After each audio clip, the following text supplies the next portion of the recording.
Ito na nga yung araw ng operation ni Daddy at 1:30 daw yung start ng operation niya. Ito nga rin yung araw na napadaan ako sa Shimamura kaya pinapakita ko sa kanya yung nabili kong medyas. Medyo maaga nga ako nakarating dahil kabado malala nga din ng ate nyo. At marami pa kasing kailangan ayusin dahil after ng operation niya, doon daw muna siya magstay sa recovery room. Malaking tulong din talaga na pwede kong iwan yung mga bata sa Hoykoen habang naghihintay ako kay Daddy sa pagtapos ng operation niya. At ito na nga yung bago siya pumasok ng OR.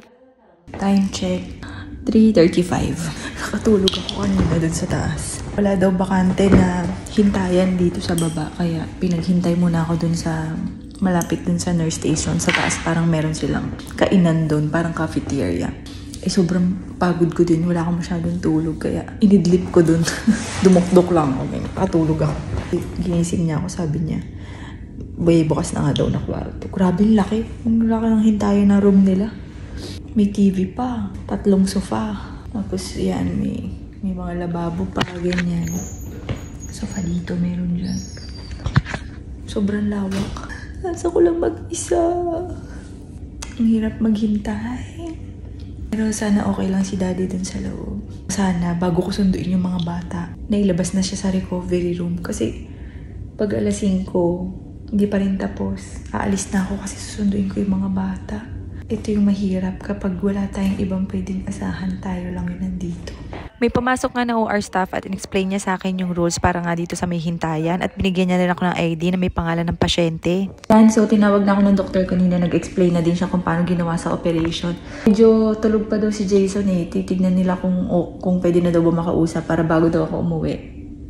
Magkita man lang daw kami. Kasi sabi ko nga, 5 o'clock, alis na ako para magsundo sa mga bata. And it's 4:47. Chine-check nila kung okay na si Jason, kung pwede na daw makausap. Thank you Lord, tapos na.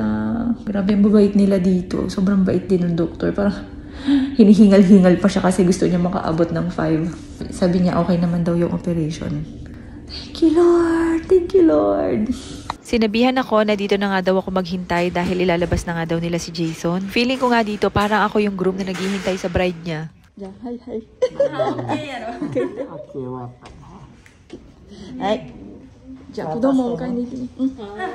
Bye-bye. Pauwi na tayo. Magsusundo naman ang bata. Sakto 5 o'clock na. Ilalagay pa sa recovery room si Daddy. Gising na siya. Thank you Lord. Umingiti na nga. Sunduin natin mga bata. 5:30 pa naman yung labas nila pero sunduin ko na ng maaga. Sana lang, mabilis lang yung new ni Daddy kasi nakalagay dun sa sa papel niya. 2 to 4 weeks. Pero sabi kasi nung doktor, aabuti ng 1 buwan bago niya pa pwedeng maiapa niya yung kaliwang paa niya. So, magre-rehabilitation pa siya. But thank you Lord. Tapos na yung operation. Sunduin ko na yung mga bata.